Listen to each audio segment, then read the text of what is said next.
Happy Wednesday to you all. I thought I'd just jump on here and go live for a minute and just check in. I didn't go live last week. I had a hell of a situation with an infection in my left eye, which really made it difficult for me to spend a lot of time on the camera or on screen.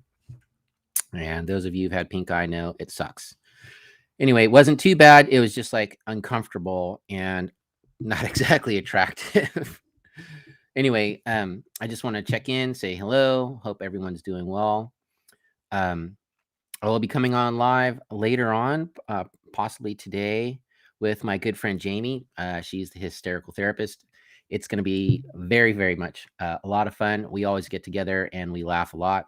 Conversation's kind of fast paced, and we like to play. It's fun. So hopefully we can do this in a regular kind of fashion. I'd like to have it like a regularly scheduled program, and I'm really trying to build a show where I get to come on with you guys. We get to come together on a regular basis. I get to have fun people join me in conversation, and we get to talk about topics of interest. And maybe they're topics that you're familiar with, maybe they're topics that you're unfamiliar with. So there would be some education involved as well. And I do like to go deep. So don't worry if you don't know what we're talking about. You can get a college education with Google and YouTube, and there's everything is available on the internet. And a lot of the things that I've learned, I've learned from the internet or from books, not necessarily in a classroom.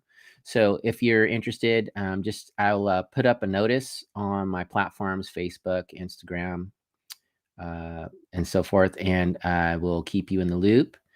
And I hope to see you soon. In the meantime, you know, let me know how you're doing. You can leave a comment on the message thread on the comment thread. And how was your Halloween? Did you guys go trick or treating? If you have kids, did you bring your kids out for Halloween trick or treating? What was that experience like for you? I'll just briefly go over mine. We took Alexander, he's my youngest. We took him out trick or treating just around the block. It takes about an hour to cover every house. And what was interesting is that although there's less participation, when I was a kid, we would go we would go out for, I don't know, like 3 hours. We'd start, I don't know, like maybe 5, and then we'd come back at 9 o'clock, or we would do like 2 trips. And I would bring a pillowcase because my mom said, well, we used to bring a pillowcase. So I'd bring a pillowcase. My buddy would bring a pillowcase, or we'd use a brown paper bag, and we'd fill up these pillowcases or these brown paper bags, these shopping bags, right? With candy, come back, dump them on the floor or on the table, and then go back out. And we would just like we'd bring in quite a haul. And pretty much every house on the block, it was a house not participating in Halloween was the exception. And now it's kind of flip flopped. So it's like every third or fourth house on our blocks here, our little neighborhood here, participates in Halloween, and they pass out candy. What was interesting is, even though there was a lesser number of participating homes, the haul would have been about the same because the amount of candy that was dispersed kind of made up for it. So it's kind of cool. Anyway, so it was just kind of interesting. And Alexander had a pretty good time. We weren't out too late. We weren't out for very long, and it was fun. I didn't dress up. I just put on the Jedi robe and brought the lightsaber. Lightsaber always helps because it's illuminating, and so the streets in the lower lit areas, the lesser lit areas of the block, it's good. Or when crossing the street, it's good to have that lightsaber on so that cars can see us. And anyway, Halloween was fun. It was good. It was good. Got some candy. Just gotta be mindful not to indulge too much. And then, of course, oral hygiene is important. So let me know how your Halloween went, and how are things going with you all? How did you? Those of us who experienced a lot of some rainfall over the last few days here in California and the San Francisco Bay Area, or in California, where we've been undergoing drought conditions for years and wildfire the dangers of wildfire. And a lot of people have suffered as a result of the weather imbalance, this global warming thing. How was it for you to experience the rain? And I'm hoping that we can get some more rain. I remember school started right about the time that rain started. And when I was like in first grade, I just remember like, okay, it's Labor Day, first day of school, and the rains come. It was very, very unusual that the rains would come before school started. They usually started right after, and we usually started school right either right before Labor Day or right after Labor Day. Is kind of that marker. Oh God, Labor Day's coming. And then, okay, or we would start school and it's like, okay, at least we get a 3-day weekend right at the beginning. And then, of course, the rainy season would come. And it was interesting the other day taking my son Alexander to school because it was, wet and rainy. And he's like, oh, I like the rain. As like it's a rare, such a rare occurrence. And it's such an abnormal experience for an 11-year-old here to experience rain on the way to school or on school days. And it's just an indication of just how much things have changed on our planet, and how we really need to be more responsible in the caretaking of our home. I'm hoping that, well, for one, if I were to pick a priority, I would, first thing I would do, if I had my way, I would focus on cleaning up the oceans. And then that's a big deal. We got to get the trash out of the oceans. And then we would find a way to recycle those products, especially those plastics, which are oil-based products. Just recycle the oil. Just take that plastic, and there is a cost to it, but usually when you have things like that, systems like that, where you have to break down chemicals and things like that, it can be costly unless you do it on a larger scale. So you offset the cost through efficiency or production. So if we can get into large scale recycling for these oil-based, these polymers, that would be amazing, and it would help us really, really lower the carbon footprint on the planet, and also just like clean up the mess. We get so much of our oxygen can come from algae, and oxygen producing algae and aquatic flora. We can just If we can focus on cleaning up the oceans and make it a cleaner environment, it'll transfer into other areas of our planet. And then, just being personally responsible, use recyclable items, or choose items that are not going to the landfill. It's a mindset change. um, and you don't have to be perfect at it. Every little bit helps. That's one thing. And then also, yeah, just be mindful. There's alternative products that are coming online, and the thing about these products that come out, like for instance, I've seen advertisements on social media for hemp, or no, it was a bamboo-based bathroom tissue, and it's supposed to have a lower impact on the environment.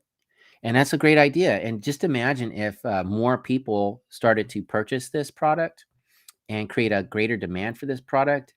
It would facilitate a greater production, and it would allow for us to transition into a more environmentally friendly product, because the demand would provide the revenue, because people were buying it, to expand production. And so we could transition into this other product, and it would be a lot better for all of us. That's my thing. So, the oceans, for one, clean up the oceans, get the trash out of there. Um, and then what else could we do? Just personal responsibility. Also, a lot of people talk about how eating meat has a derogatory effect on the environment. If we're eating a lot of beef or pork, these animals also are very, they're supposed to be grazing animals. In other words, they're not supposed to be stationary on one area of land. They're supposed to be migrating from one place to another. And what they're supposed to do is they basically help with the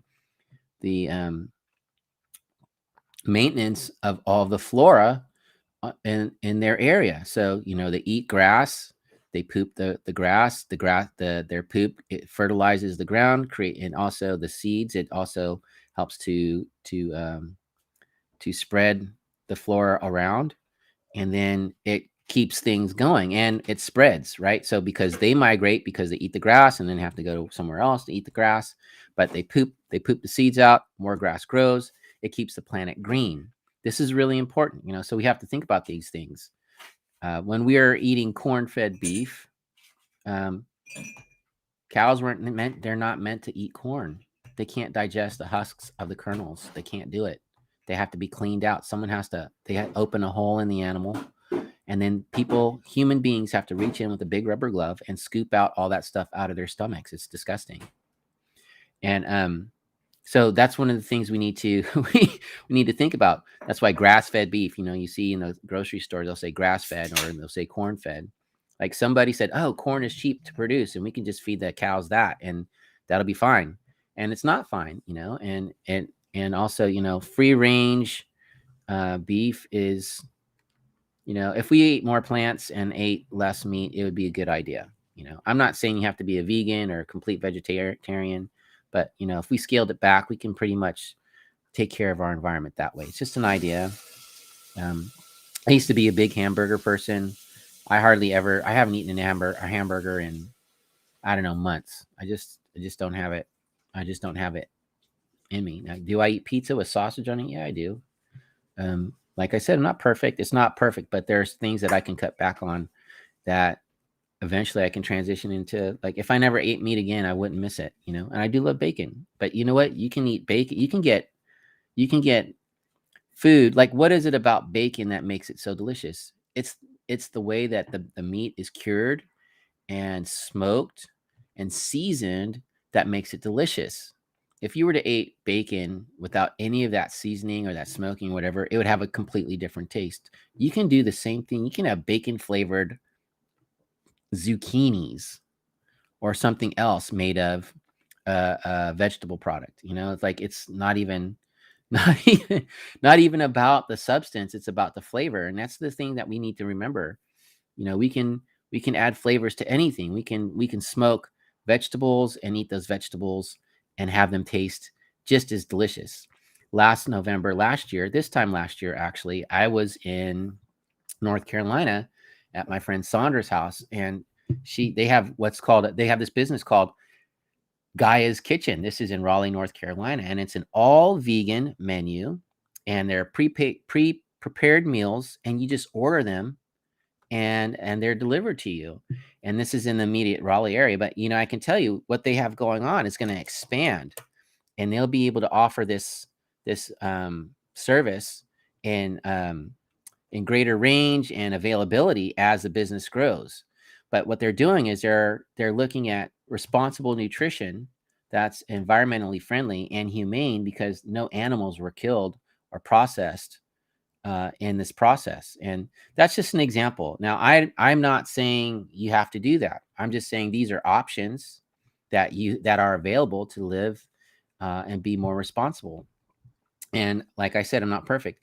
My point in bringing up Guy's Kitchen and my friend Sandra is that when I was there, I ate an all vegan diet when I was there, because that's the diet in her home. And I have to say, the food was delicious. I didn't miss anything. I had the most delicious lasagna. I couldn't tell that it was vegan lasagna. It was amazing.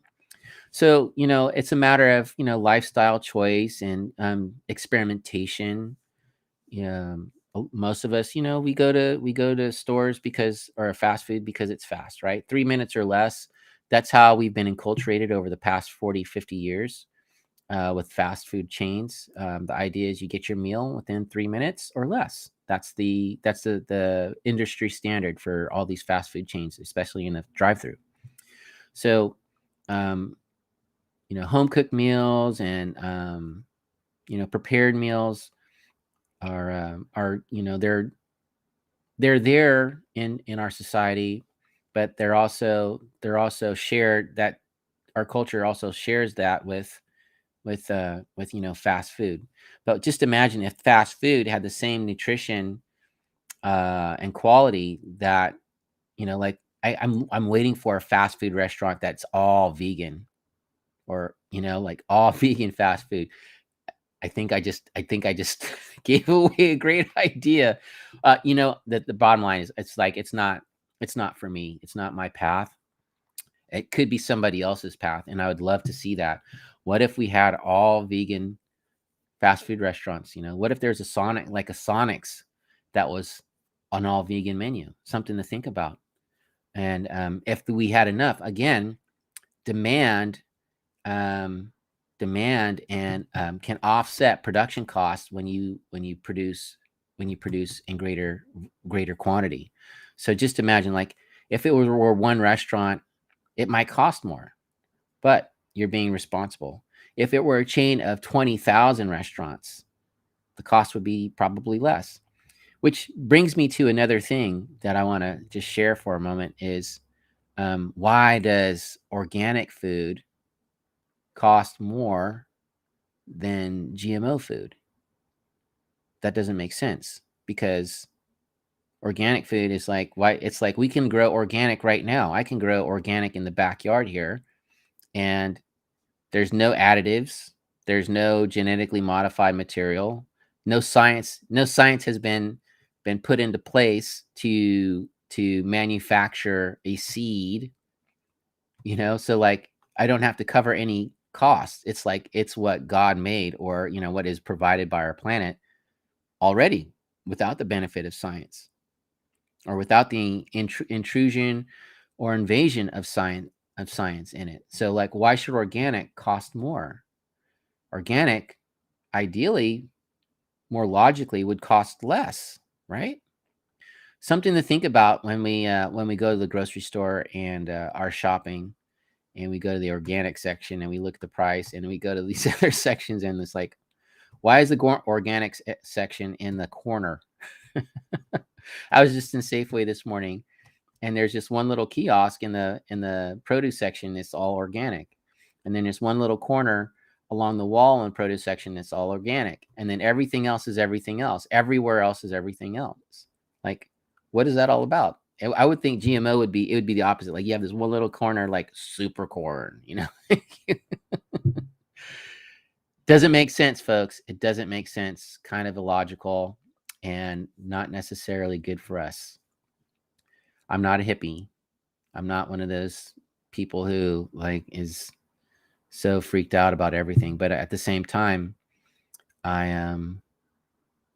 I care about myself, and I care about my family, and I care about you, and I care about the planet. And I have the level of influence that I have as a single person, as an individual person on the planet, with a small group of friends, or, you know, this level of connection. And all I can do is practice being a better person, and work on being a more responsible person. And in regards to how I treat other people, and how I treat myself, and how I treat my home, which is this planet. I'm an Army veteran, a combat veteran. I've been different places. I've seen different things. I've had some pretty wild experiences, not all pleasant. Some were fascinating. Some were amazing, even in and amongst all the unpleasantness. And, I've had a taste of the world in different places. I've been halfway around the world in both directions. From here in the Bay Area, I've been to Asia, and I've been to East Asia, which is like Korea. I went to Korea, and then I've been to West Asia, which was Iraq, the Middle East. And it's pretty amazing to see how human beings live and laugh and love. Pretty much all the same. Maybe different language, form of dress, maybe their physical appearance is a little different, but the soul of the human being is one soul. We're all one soul, and we're all connected. And if we push past all those things that we think are different, and connect to the commonality of our human experience on this planet, I think we can come together in solution to make a difference and turn things around. We really need to do a 180. The Industrial Revolution, which is, since the 1700s, has done a number on this planet. It's a lot of masculine energy, a lot of fear-based attitudes and behaviors, and not a lot of connection to our softer, more emotional side. I think if we were to feel more, be more connected with our feelings in regards to everything that's going on, we would be more sensitive to the experience of others, and we take that experience into consideration in our decisions and how we go about things. Do we really need a new aircraft carrier? Do we really need a new fast attack submarine? Do we really need a seventh or eighth generation fighter plane? Do we really? I mean, the B-52 bomber, which is a nuclear platform, right? Carries conventional weapons, can carry nuclear missiles or nuclear air launched nuclear missiles, or even nuclear bombs, right? Can drop them straight down. Will be in service. It's first flew, I think, during the Korean War or right thereafter, which was like 75 years ago, 70 years ago, and it's going to be in service for a century. These airframes are these airframes are being serviced and repaired and refit. These are not grandpa's B-52s that drop bombs all over the Vietnamese jungle in the 1960s and 70s. These are state-of-the-art aircraft with all new avionics. An Air Force Vietnam veteran would step into a B-52 and hardly recognize the equipment in the cockpit, in the cabin of that aircraft, other than the basic flight controls and maybe some of the, probably not. Most of those instruments are probably gone now. It's probably all fly-by-wire and with screens and whatnot. I've never seen the cockpit of a B-52, but I can imagine if it's anything like that of a C-17 Globemaster III, based on the technological advances of the United States Air Force, you're not going to find much familiarity between those B-52s, the incarnation of the B-52 in 1967 and one of 2021. But do we really need that? Do we really, do we really need a B-2? Do we need a new stealth fighter or bomber? How about like we turn our swords into plowshares and get to cleaning up the oceans and figuring out a better way to feed ourselves, take care of ourselves? Like, because here's another thing, going back to nutrition really quick, is I've never seen so many plump children in one place. If you were to look at yearbook pictures from 20 years ago, you would see a lot of little stick figures. And today you go on the campus of a junior high school or middle school or even an elementary school, and you're going to see, the body fat content on these children is unbelievable. Why? Why is that? Nutrition and physical activity. I'm not saying anything that has not already been said. There's nothing new here. I'm just speaking to what already is, and I'm just reminding us that we need to do better. And I think we can. But in order to do that, we need to let go of the differences and seek more connection on a common ground, which is this planet, and realize that we are becoming an endangered species. We are becoming an endangered species. We will wipe ourselves off the planet, and not by nuclear bombs, but by environmental destruction. We will just destroy our homes. We are shitting where we sleep. That's what we're doing by throwing trash into the ocean, by not eating enough green food, and by not taking care of our bodies. I mean, I joined the Army. I was 27 when I joined the Army, and I have to say I was in the best shape of my life in my 30s. Until about 10 years ago. About 10 years ago. And then in 2016, my adrenal glands crashed because I was hard charging from being in Iraq. You work at least 12 hours a day. You're going, and then you're in a combat situation. So people are trying to kill you. So you're amped up on adrenaline and cortisol. So I was hard charging, and then but I was also exercising every day. I was running 2 miles, and then I'd run from the house to the college campus, and then from And then once I got there, I do a quarter mile warm up, and then go into class for 50, PE class for 50 minutes, and then go do my other classes. And I was in great shape, and I do it with my assault pack on my back. I just run, man, loved it. I'd run 2 miles every morning, and now I'm going to be 50 in a couple, and just I'm a double digit midget. I'm probably like 80 something, 70 something days away from my 50th birthday. And I'm not in the same shape I was. I took a hiatus because I needed to reset my adrenal glands, and also had a psychological connection with my brain and those hormones being produced. So it put me in a heightened state of like hypervigilance. And now I'm calmed down. I've done some work on myself. Still not there, not 100% there, but I'm better than I was. And I need physical activity. My body it yearns for physical activity, and every human being yearns for our bodies yearn for physical activity. But in order for us to do that, we need good nutrition, and we need to be responsible about what we put in our bodies, and we need to be responsible about how we take care of our home. So thank you for listening to me rant. If you've decided to stay for the whole video of nearly a half hour, I appreciate your time, and we will have more fun once I get other folks on here who can laugh and joke with me, because I can get kind of serious, as you can tell, but I do like to do fun things. Still working on feeling comfortable doing some of the other things that I do, being the funny person that I am, but I'll get there. I'll get there. This is all learning for me, and one big experiment as I learn and grow and heal and reinsert myself back into the world. So thanks for hanging out, and I'll talk to you soon. Bye-bye.